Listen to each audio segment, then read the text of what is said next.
গতকাল সন্ধ্যার সময় আমাদের কাছে একটা রিটেন কমপ্লেন আসে।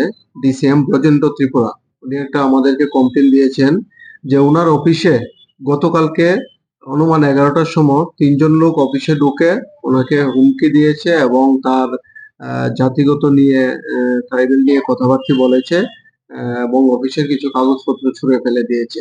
এর ভিত্তিতে আমরা একটা কেস রেজিস্টার করি যার number West Agartala PS case number 6/2025 under section 329 clause 3 132 351 clause 2 351 clause 3 324 clause 4 3 clause 5 of BNS 2023 অনুযায়ী আমরা মামলা রেজিস্টার করি। এর সঙ্গে আমাদের সেকশন 3 ক্লস 1 ক্লস আর clause S the SC and ST Prevention of Atrocity Act এই কেসের সঙ্গে দেওয়া হয়েছে।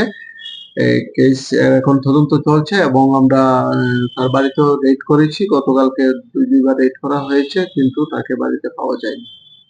যে হত্যা চেষ্টা করে তার নামটা কি? তার নাম হলো হুমায়ুন কবির, বাড়ি জয়নগর, বাড়ি রাজনগর।